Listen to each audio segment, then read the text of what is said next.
Ukraine has taken the war deep into Russia once again. Overnight on Sunday, September 14, 2025, a swarm of drones struck the Kyryshi oil refinery in the Leningrad region, one of the largest and most critical refineries in Russia. The attack ignited a fire and showcased Kyiv's growing ability to reach targets nearly 800 kilometers from its border. Russian officials say air defenses shot down 3 drones and quickly extinguished a brief blaze, reporting no injuries. Ukrainian military sources, however, released a photograph that appears to show a substantial fireball over the plant. Whatever the exact damage, the choice of target is telling. Kyryshi, operated by Surgutneftgaz, processes about 355,000 barrels of crude a day, roughly 6% of Russia's total refining capacity, and ranks among the country's top 3 refineries. By hitting it again, it was also attacked in March. Ukraine is pressing a deliberate campaign to squeeze the energy sector that bankrolls Moscow's war. That campaign has been relentless.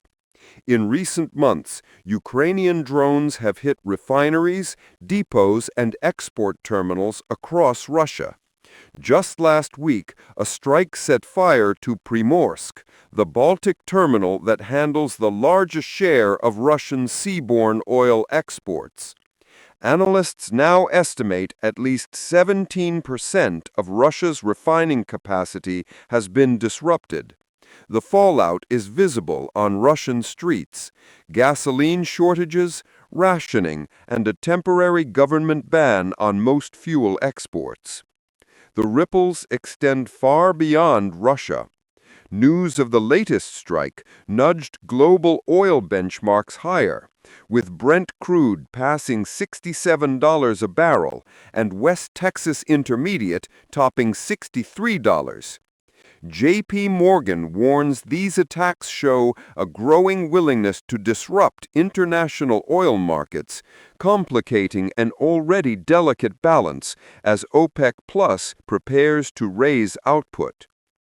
Diplomatically, energy is again at the center of the standoff between Moscow and the West.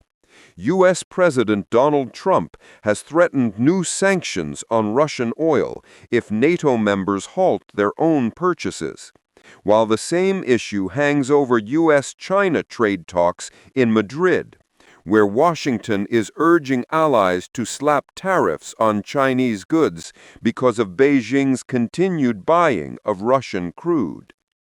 The Kyryshi strike came amid a wider overnight barrage. Russia claims it shot down at least 80 drones over its territory and occupied Crimea, and another unmanned aircraft reportedly hit a chemical plant in Perm Krai, 1,800 kilometers from Ukraine. The geographic spread underscores how drone warfare is redrawing the map of this conflict. That map now edges uncomfortably close to NATO territory. Recently, Russian drones strayed into Polish airspace, prompting Allied jets to bring them down and triggering Operation Eastern Sentry, a move to reinforce air defenses along the alliance's eastern frontier. Each new incident raises the stakes for miscalculation. Taken together, the strike on Kyryshi is more than a single headline. It shows Ukraine can reach the industrial heartland of Russia, chip away at the revenue that funds the Kremlin's military machine, tighten the domestic fuel crunch, and jolt global markets, all with relatively inexpensive drones. The full extent of the damage will become clear in the days ahead, but the strategic message is already loud and clear. As this drone war intensifies, expect further pressure on energy supplies, more volatility in oil prices, and tougher diplomatic bargaining.